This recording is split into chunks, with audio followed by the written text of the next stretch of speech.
Hey guys good morning मोनसे गोदान video लानानै फैफिनबाय आबहावा फरायसंनाय एबा एनभायरनमेन्टेल स्टाडिज आयदानि सायाव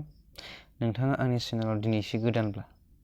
चेनेलखौ साबस्क्राइब खालामनानै ला बिदिनो गोदान भिडिअ लानानै फैबाय थागोन आसा खालामो नोंथाङा भिडिअखौ मोजां मोनगोन फैदो दानिया आयदानि सायाव जागायनोसै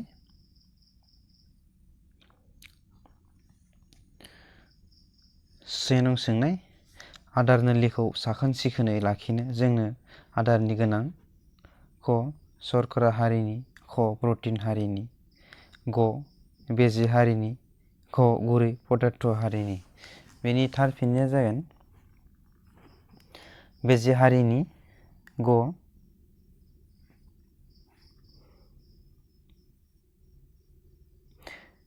नै नं सोंनाय गाहायनि बबेखौ मिथिंगानि बिख्लो बुंनाय जायो क आथाल हा आरो अन्थाइ सेरेब ख बालासाहिया आरो अन्थाइ सेरेब ग बालासाहिया हिउमास आरो अन्थाइ सेरेब ख बालासाहिया हिउमास आरो आथाल हा बेनि थार फिननाया जागोन बालासाहिया हिउमास आरो आथाल हा ख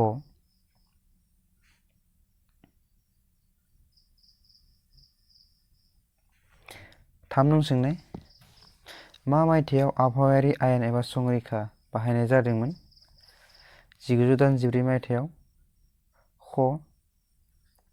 1986 मायथाइयाव ग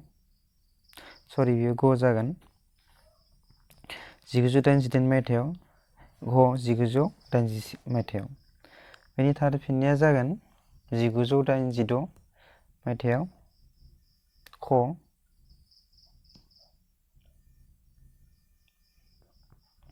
4 नं सोंनाय आसामाव आबहावायारि सोमोन्दै गाहायनि जेंनाया जादों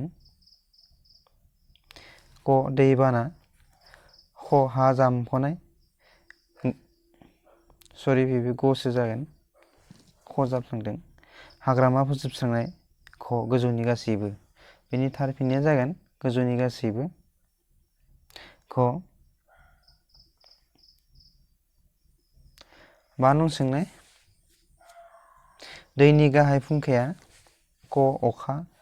ख हाखर घ लैथो घ दैमा बेनि थार फिननाया जागोन अखा क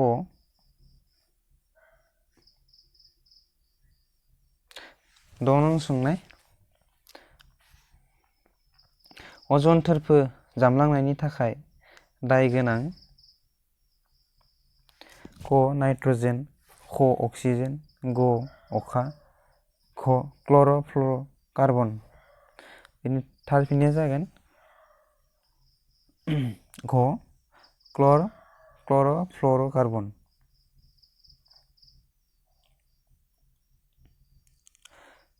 7 नं सोंनाय मा रोखोमनि जिउआरिखौ संरैखा खालामनाया गोनां दाय गैयि क दाय गैयि ख गिख्रंथाव जिउआरि सरि बेबो गसो जागोन ख जाफ्लांदों गोमालांनो हमनाय घ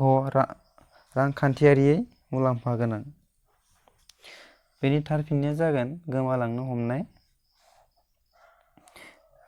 ग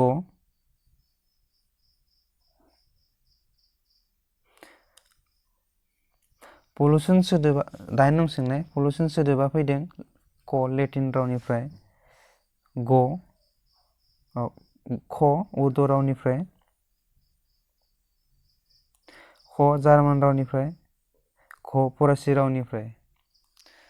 बेनि थार फिननाया जागोन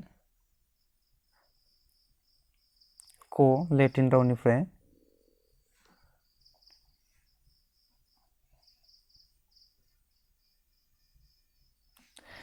9 नं सोंनाय मिथिंगायाव लाइफां आरो जिउनांनि गावजों गाव सोमोन्दोनि गाहाय जाहोना जादों क जिउ ख थाखुलि घ आदार घ बार बेनि थार फिननाया जागोन आदार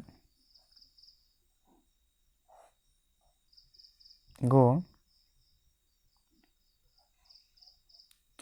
10 नं सोंनाय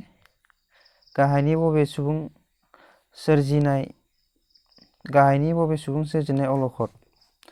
क बांग्रि, ख दारिमिन जाथाय, बेबो ख जाफ्लांदों, ग जागोन दैबाना, घ हा गिसिगानाय। बेनि थार फिननाया जागोन दारिमिन जाथाय, ख। दिनैनि सोंलुआ एसेनोसै। नोंथाङा मा आयदानि सायाव भिडिअ बानायनो जानो लुगैयो नोंथाङा कमेन्ट बक्सआव बुंहरबानो जाबाय आरो चेनेलखौ शेयार खालामना हो, लाइक खालाम। एसेनोसै।